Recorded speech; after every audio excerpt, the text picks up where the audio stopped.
আসসালামু আলাইকুম ভিউয়ার্স, আমি তাহেরা নওশর আবারও চলে আসলাম নতুন একটা ব্লগ নিয়ে। আজকের ব্লগে থাকছে আলু আর ডিম সিদ্ধ দিয়ে একটা ভুনার রেসিপি, তাও আবার সকালের নাস্তা। কে কে পছন্দ করেন সকালে এরকম চটপটা একটা নাস্তা? তো প্রথমে আমি পেঁয়াজটা ভেজে নিচ্ছি, সামান্য পরিমাণ মতো একটু তেল দিয়ে। তারপরে পেঁয়াজটা দিয়ে দিলাম, দিয়ে একটু ভালোভাবে নেড়ে চেড়ে নিচ্ছি। আসলে মাঝে মাঝে যদি আমরা সকালে এরকম একটা চটপটা নাস্তা হয় কিরকম লাগে, আসলে অনেক ভালো লাগে। তো আমি এখন জিরাটা দিয়ে দিয়েছি। যেহেতু আমার ভাইয়া সকালের পরোটা কিনে নিয়ে আসছেন, তো চটপটা একটা তো রেসিপি হয়েই যেতে পারে।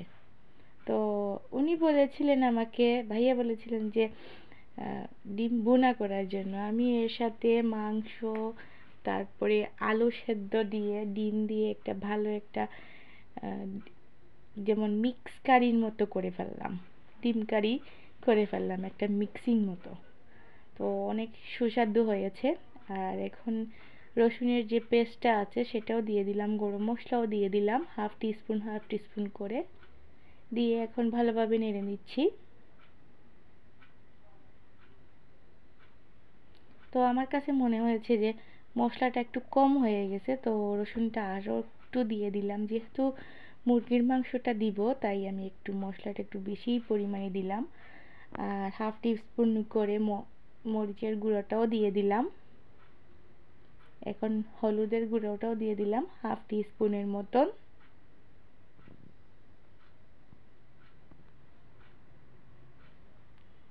এখন ধনিয়ার গুঁড়োটাও দিয়ে দিলাম হাফ টি স্পুনের মতন।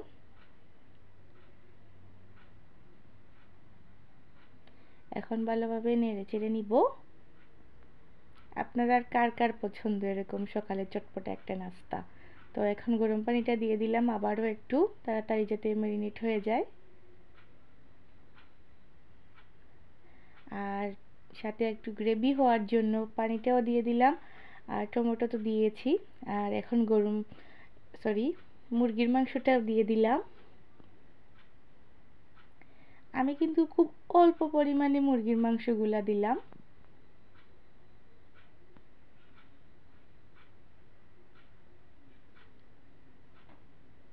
তারপরে ঢাকনা দিয়ে ঢেকে রাখলাম প্রায় 10 মিনিটের মতন। এখন আলু আর ডিম সেদ্ধগুলো দিয়ে দিব। এটা কিন্তু আমি পুরা নাড়াচাড়ার উপরেই রাখবো। খুব লোভনীয় একটা খাবার হয়েছে, এরকম আপনারাও বাসায় ট্রাই করবেন। আর আমার যদি ভিডিওটা আপনাদের ভালো লাগে অবশ্যই একটা লাইক দিবেন। এর চেয়ে যদি বেশি ভালো লাগে তখন সাবস্ক্রাইব করবেন। তো আমি ডিম ভুনাগুলা করে নিচ্ছি এক এক করে। আবার একটু ঢাকনা দিয়ে ঢেকে রাখলাম আরও 5 মিনিটের জন্য। আর দেখতেই পারতেছেন অনেক লোভনীয় একটা খাবার হয়ে গেল। এভাবে কিন্তু মাঝে মাঝে আমরা সকালে নাস্তা করাই যেতে পারে। কার কার এরকম পছন্দ অবশ্যই কমেন্ট সেকশনে জানাবেন।